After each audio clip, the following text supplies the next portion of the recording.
Good morning, class. How are you all? Welcome to our education platform in electrostatic part 24. इलेक्ट्रोस्टॅटिकच्या 24व्या भागात तुम्हा सर्वांचं स्वागत. 23व्या भागामध्ये आपण कपॅसिटर अँड कपॅसिटन्सबद्दल बोललो होतो. कपॅसिटर हा कॉम्पोनंट तयार करण्याची गरज का पडली, तर इलेक्ट्रिकल एनर्जी स्टोअर करून ठेवण्यासाठी एका कॉम्पोनंटची गरज सर्किटमध्ये होती की जो कमी पोटेन्शियलला खूप मोठा चार्ज स्वतःमध्ये स्टोअर करून ठेवील. की रेजिस्टर या कॉम्पोनंटला ते शक्य नव्हतं. रेजिस्टर करंटला अलाव तर करत होता, पण इलेक्ट्रिकल एनर्जी काही स्टोअर करत नव्हता. म्हणून कपॅसिटर तयार केला गेला. कपॅसिटर म्हणजे काय आहे, तर दोन पॅरलल कंडक्टिंग मेटल प्लेट काय तयार करतात, तर कपॅसिटर तयार करतात. मागच्या व्हिडिओमध्ये आपण Q directly proportional to V या तत्वावर चालणारं कपॅसिटरचं काम पाहिलं होतं. त्यानंतर कपॅसिटन्स ऑफ कपॅसिटर डेफिनेशन मी तुम्हाला सांगितली होती. हा कपॅसिटन्स ऑफ कपॅसिटर कंडक्टरच्या साईज, शेप आणि त्यांच्यामध्ये झालेल्या सेपरेशनवरती डिपेंड असतो, हे तुम्हाला सांगितलं होतं.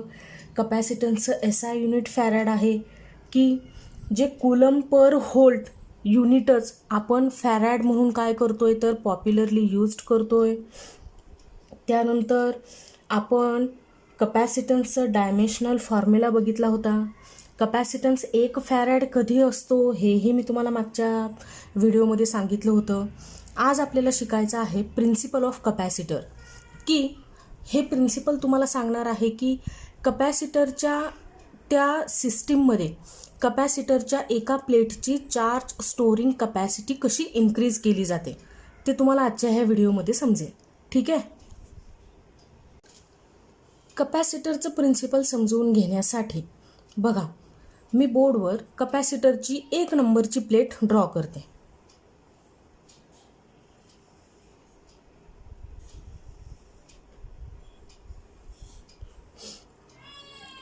या प्लेटवर आपण असं म्हणतोय की या प्लेटला पॉझिटिव्ह पोटेन्शियल दिलं गेलंय. ठीक आहे.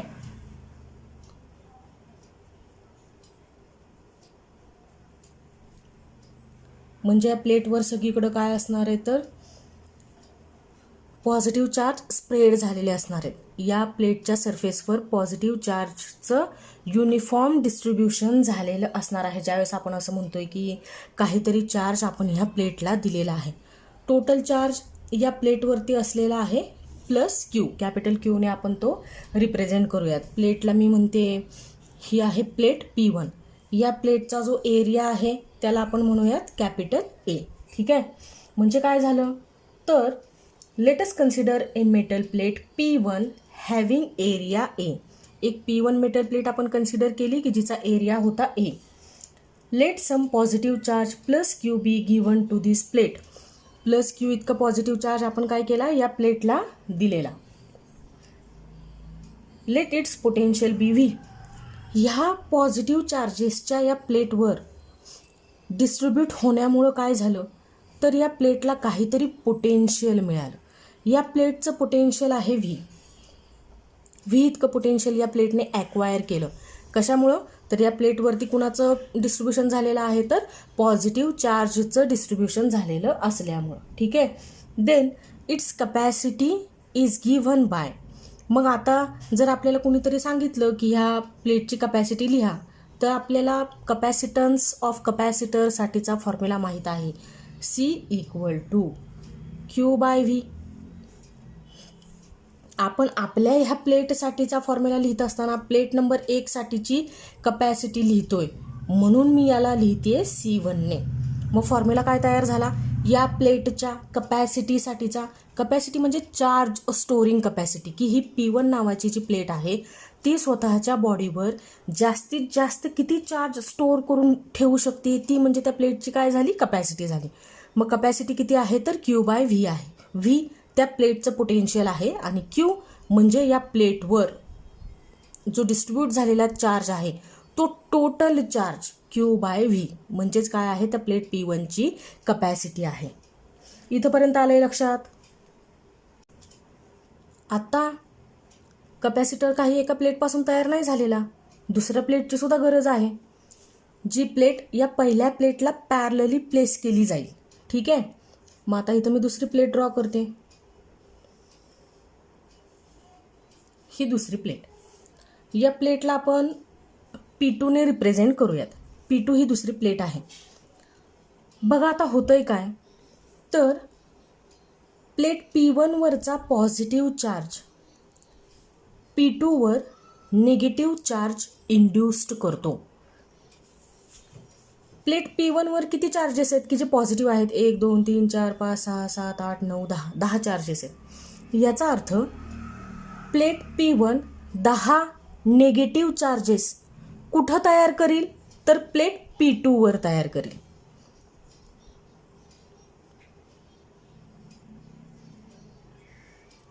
बघा 10 चार्जेस की जे काय आहेत तर निगेटिव्ह चार्ज आहेत. हे निगेटिव्ह चार्ज कुठं तयार होतील? प्लेट P2 वर तयार होतील आणि जे कुणी तयार केलेले असतील या P1 वरच्या पॉझिटिव्ह चार्जने ते तयार केलेले असतील. मग आता या दोन्ही प्लेट एकमेकींना चिकटलेल्या नाही आहेत, यांच्यामध्ये आपण काय करतोय तर सेपरेशन करतोय. मग आता ह्या सेपरेशनसाठी आपण इथं काय वापरले? या P1 आणि P2च्या सेपरेशन करण्यासाठी आपण कोणतंच डायइलेक्ट्रिक माध्यम इथं वापरलेलं नाही आहे, डायइलेक्ट्रिक मटेरियल आपण वापरत नाही. याचा अर्थ या दोन प्लेटमध्ये डायइलेक्ट्रिक मीडियमचं काम कोण करतंय? तर एअर करत आहे किंवा फ्री स्पेस करत आहे. या दोन प्लेटमध्ये ज्यावेळेस डायइलेक्ट्रिक मीडियम नसेल त्यावेळेस आपण डायइलेक्ट्रिक मीडियम काय आहे म्हणून कन्सिडर करायचं? तर एअर आहे किंवा फ्री स्पेस आहे असं कन्सिडरेशन करायचं. आणि इतर वेळेस डायइलेक्ट्रिक मीडियम असेल तर ते डायइलेक्ट्रिक मीडियम स्वतःचा काहीतरी डायइलेक्ट्रिक कॉन्स्टंट घेऊन तिथं काय होणार आहे? त्या दोन प्लेटमध्ये इंट्रोड्यूस होणार आहे. ठीक आहे. आता ही जी प्लेट P2 आहे तिच्या अशा फेसवरती की जो फेस P1 कडं आहे, सपोज ही P1 आहे, ही P1 आहे सपोज, आणि ही आहे प्लेट P2. ह्या समोरासमोर आहेत एकमेकींच्या. इथं ह्या सरफेसवरती तयार होतोय पॉझिटिव्ह चार्ज. तर इथं काय तयार झालाय? या सरफेसवर काय तयार होतोय तर निगेटिव्ह चार्ज. ही प्रोसेस इथंच स्टॉप नाही होत. पॉझिटिव्ह चार्जमुळं प्लेट P1 वरच्या पॉझिटिव्ह चार्जमुळं P2 वर काय तयार झाला तर निगेटिव्ह चार्ज. पण अशा फेसवरती की जो फेस P1 कडे आहे, P2च्या मागच्या बाजूला सुद्धा एक सरफेस आहे, तिथं सुद्धा चार्जेस तयार होतील, तिथं सुद्धा चार्जेस इंड्यूस्ड होतील. पण तो चार्ज आता निगेटिव्ह नसणार आहे, तो चार्ज काय असेल? पॉझिटिव्ह असेल. म्हणजे याचा अर्थ असा असेल की P1 वर 10 पॉझिटिव्ह चार्ज, P2 वर 10 निगेटिव्ह चार्ज या साईडला, आणि P2च्या मागच्या बाजूला या साईडला पुन्हा 10 पॉझिटिव्ह चार्ज.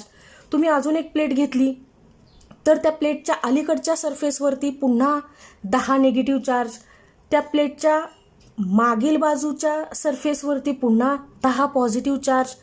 असं चार्जेसचं इंडक्शन सतत काय होत राहणार आहे तर सुरूच राहणार आहेत. पण आपण जो कपॅसिटर इथं घेतलेला आहे तो कपॅसिटर पॅरलल प्लेट कपॅसिटर आहे. पण या पॅरलल प्लेट कपॅसिटरमध्ये आपण प्लेट्स किती घेतलेल्या आहेत तर फक्त 2च. म्हणजे ही एक प्लेट आहे जिच्यावर आपण पॉझिटिव्ह चार्ज दिला होता, या प्लेटने पॉझिटिव्ह चार्ज ॲक्वायर केला होता. दुसऱ्या प्लेटवरती निगेटिव्ह चार्ज इंड्यूस्ड झाला होता, जो ह्या पहिल्या प्लेटने इंड्यूस्ड केलेला होता.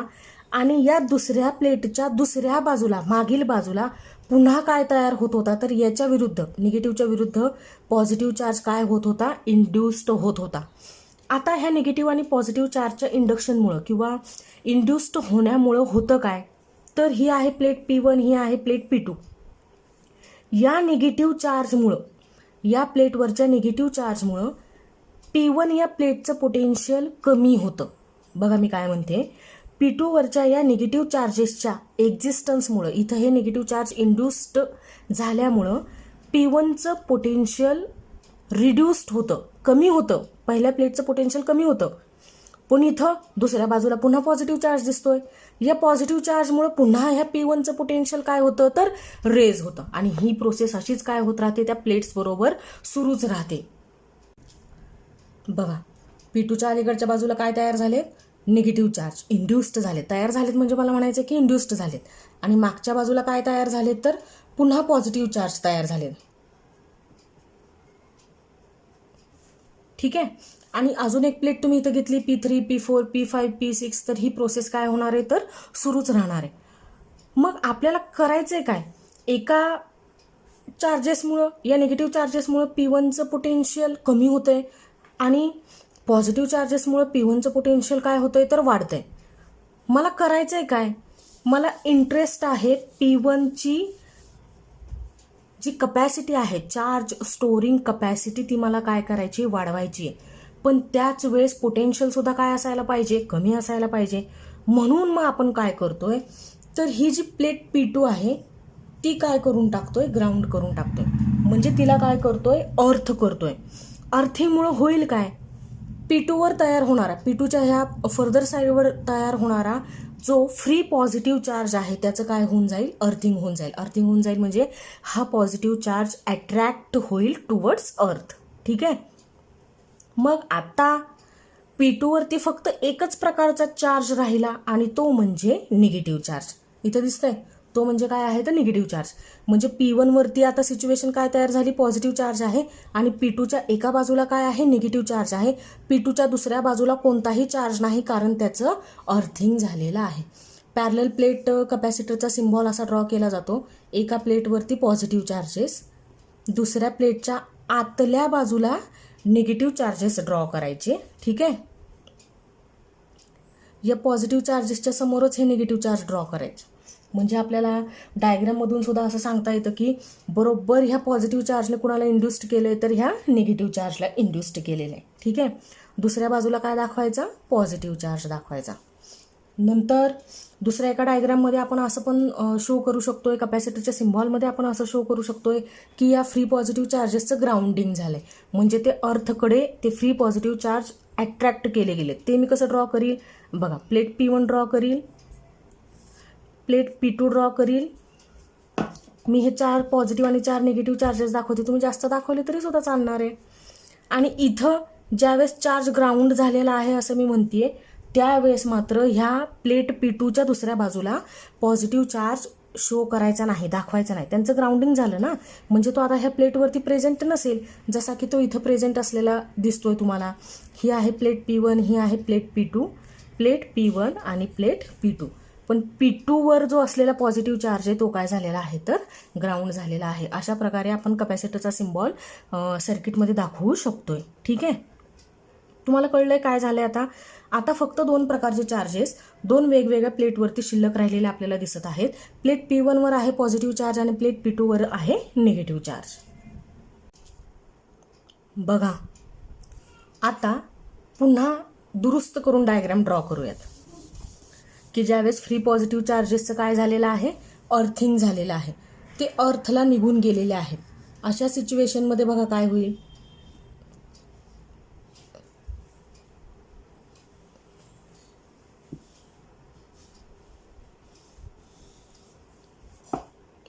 P2च्या फर्दर साईडला कोणत्याही प्रकारचा पॉझिटिव्ह चार्ज आता राहणार नाही, शिल्लक राहणार नाही, कारण तो अट्रॅक्ट झालेला आहे कुठं तर अर्थकडं.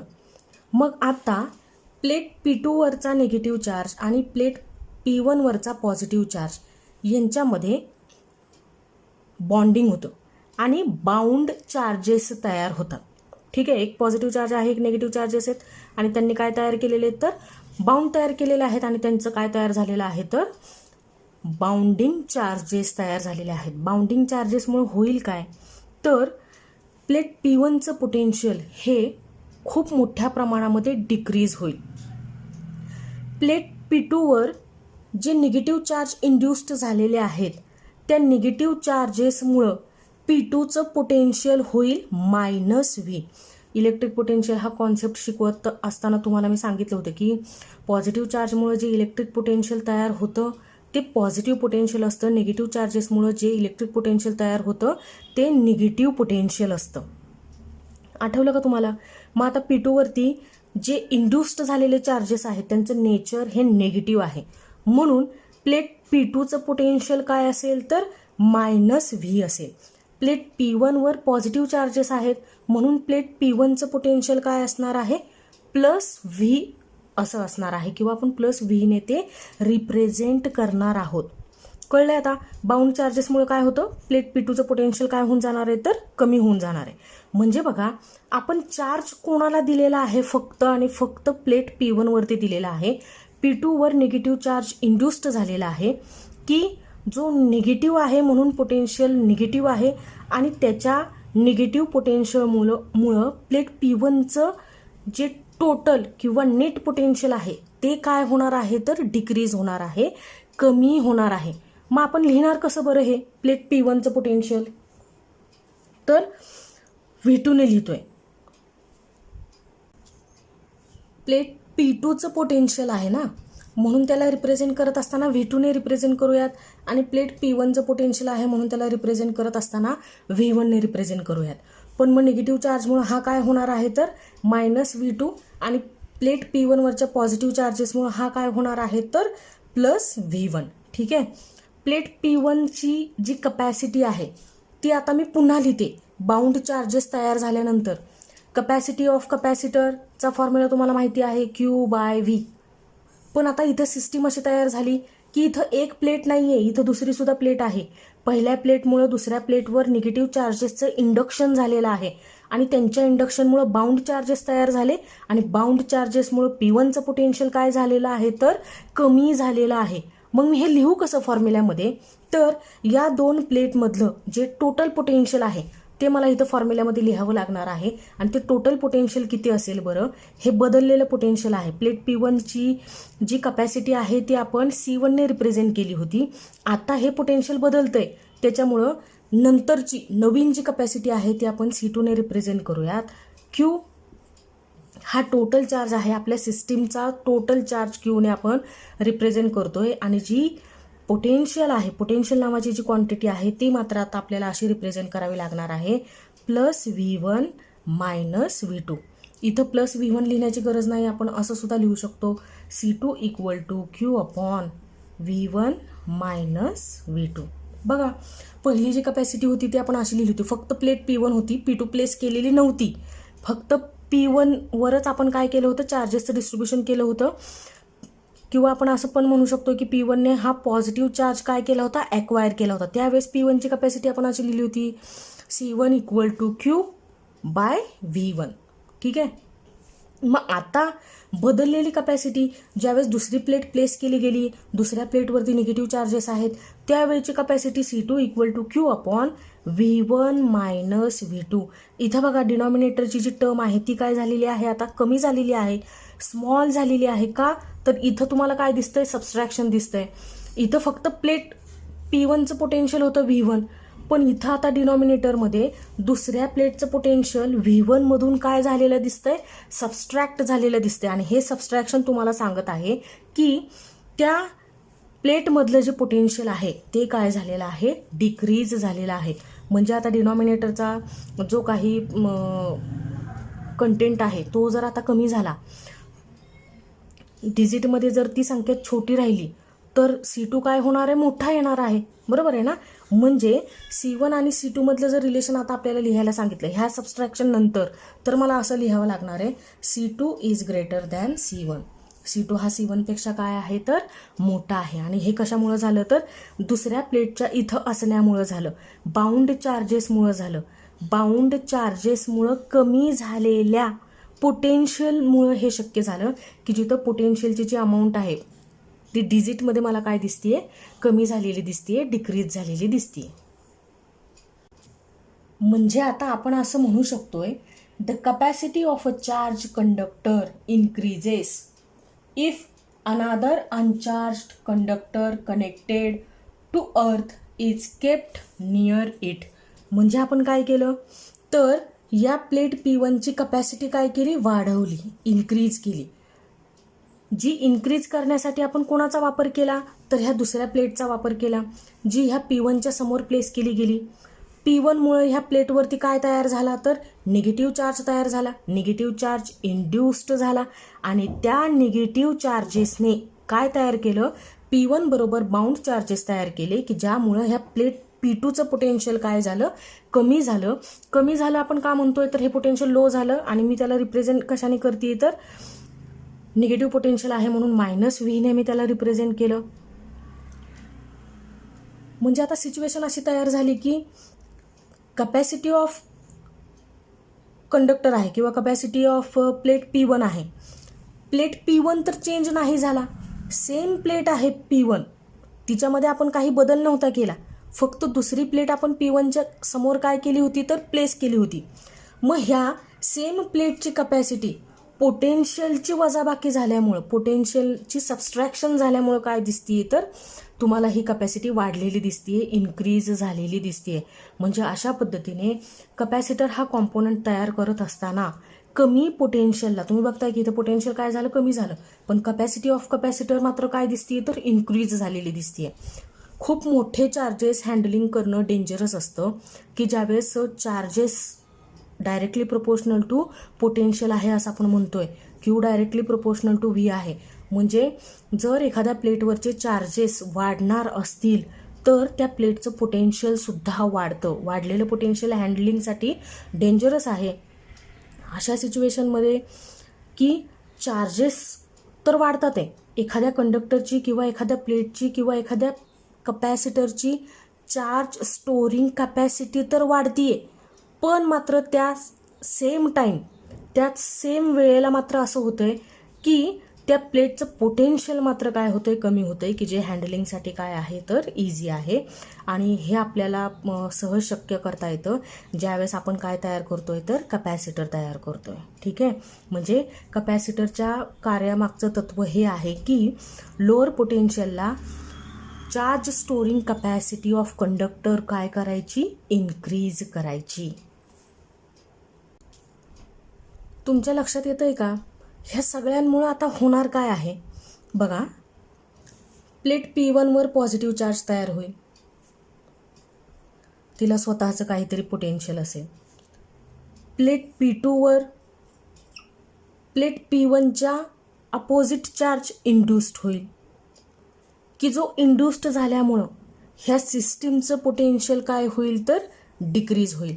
आणि ह्याचा वापर आपण कुठं करू शकतोय सांगते तुम्हाला, की आता तुम्हाला काय शक्य होणार आहे या गोष्टींमुळं, की तुम्ही प्लेट P1 वर जास्तीचे चार्ज देऊ शकणार आहात.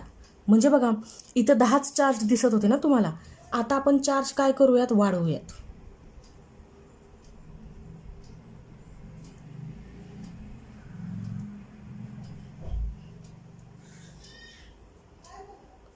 बघा आधी जेवढे चार्ज होते त्याच्यापेक्षा आता जास्त चार्जेस तुम्हाला कुठं दिसत आहेत, प्लेट P1 वर दिसत आहेत. आता काय होईल बघा, प्लेट P1 वर जेवढे पॉझिटिव्ह चार्ज तयार झाले त्याच्यामुळे प्लेट P1चं पोटेन्शियल काय झालं असेल, वाढलं असेल, इन्क्रीज झालं असेल. याला मी म्हणते +V1. आता जेवढे चार्जेस इथं आहेत प्लेट P1 वर आहेत तेवढेच निगेटिव्ह चार्जेस कुठं तयार होतील, तर ह्या P2 वर तयार होतील. म्हणजे P2चे निगेटिव्ह चार्जेस काय होणार आहेत, वाढणार आहेत. त्यामुळे हे P2चं पोटेन्शियल सुद्धा काय होईल, तर वाढेल, इन्क्रीज होईल. आपण असं म्हणूयात की ते काय आहेत, तर -V2 आहे.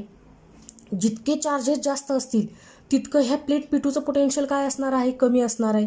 आणि तुम्ही प्लेट P1ची जर कपॅसिटी लिहिली बदललेल्या सिच्युएशनसाठी, म्हणजे या सिच्युएशनसाठी जर तुम्ही प्लेट P1ची कपॅसिटी लिहित असाल तर ती C2 = Q/V1 - V2 असणार आहे. म्हणजे आपण हे कपॅसिटर कॉम्पोनंट अशा पद्धतीने तयार केलेला आहे की आपल्याला एखाद्या कंडक्टरची चार्ज स्टोरिंग कपॅसिटी इन्क्रीज करता येते, त्यांच्या दरम्यानचं पोटेन्शियल कमी ठेवून सुद्धा. म्हणजे लो पोटेन्शियलला आपण काय करू शकतोय, खूप मोठे चार्जेस प्लेट P1 वर स्टोअर करू शकतोय.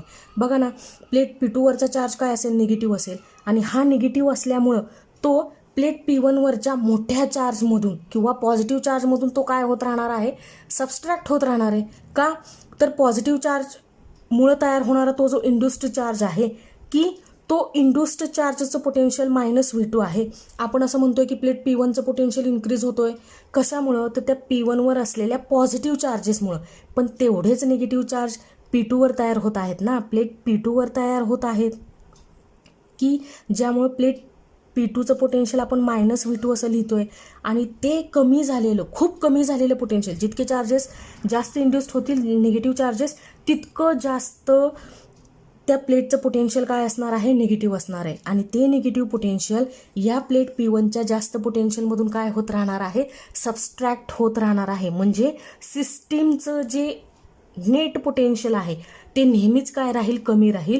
जरी तुम्ही प्लेटवरचा चार्ज काय होत राहिलात, वाढवत राहिलात ना, तरी सुद्धा. म्हणजे अशा पद्धतीने आपण काय करतोय, एक असा कंडक्टर, एक अशी प्लेट तयार करतोय की जिची चार्ज स्टोरिंग कपॅसिटी ट्रिमेंडस आहे, जिची चार्ज स्टोरिंग कपॅसिटी लार्ज आहे, पण की त्या सिस्टीममध्ये तयार झालेलं पोटेन्शियल मात्र काय आहे, तर लोअर आहे. अशा पद्धतीने हा कपॅसिटर वर्क करतो. कपॅसिटर तयार करण्यासाठी वापरला गेलेला कंडक्टर कोणत्या शेपचा आहे त्यानुसार आपण ह्या कपॅसिटरला 3 टाईपमध्ये क्लासिफाय करतो. जर हा कपॅसिटर तयार करत असताना प्लेन मेटल प्लेट वापरल्या गेल्या, प्लेन पॅरलल मेटल प्लेट वापरल्या गेल्या, तर या कपॅसिटरला म्हणायचं parallel plate capacitor. Plate plane असल्या तर पॅरलल प्लेट कपॅसिटर. त्या प्लेटचा शेप जर स्पेरिकल असेल तर त्या प्लेटपासून तयार होणाऱ्या कपॅसिटरला काय म्हणायचं, स्पेरिकल कपॅसिटर. त्या प्लेट्स जर सिलेंड्रिकल असतील तर त्या कपॅसिटरला काय म्हणायचं, सिलेंड्रिकल कपॅसिटर. अशा पद्धतीने 3 प्रकारचे कपॅसिटर्स हे पॉप्युलरली वापरले जातात. Parallel plate capacitor, spherical capacitor and cylindrical capacitor. Capacitor कोणत्या प्रिन्सिपलवर काम करतो आणि एखाद्या कंडक्टरची चार्ज स्टोरिंग कपॅसिटी कशी एन्हान्स करता येते, इन्क्रीज करता येते, हे तुम्हाला आजच्या या लेक्चरमधून कळलं असेल अशी अपेक्षा करते. पुढच्या भागामध्ये आपण पाहणार आहोत हेच कपॅसिटर जर सिरीजमध्ये कनेक्ट करत असू किंवा n नंबर्स ऑफ कपॅसिटर्स आपण पॅरलल कॉम्बिनेशनमध्ये कनेक्ट करत असू तर सर्किटमध्ये ऑफर होणारा टोटल कपॅसिटन्स किती असणार आहे याबद्दल आपण पुढच्या व्हिडिओमध्ये डिस्कस करणार आहोत. तोपर्यंत घरीच राहा, सुरक्षित राहा, अभ्यास करत राहा. थँक्यू. बाय.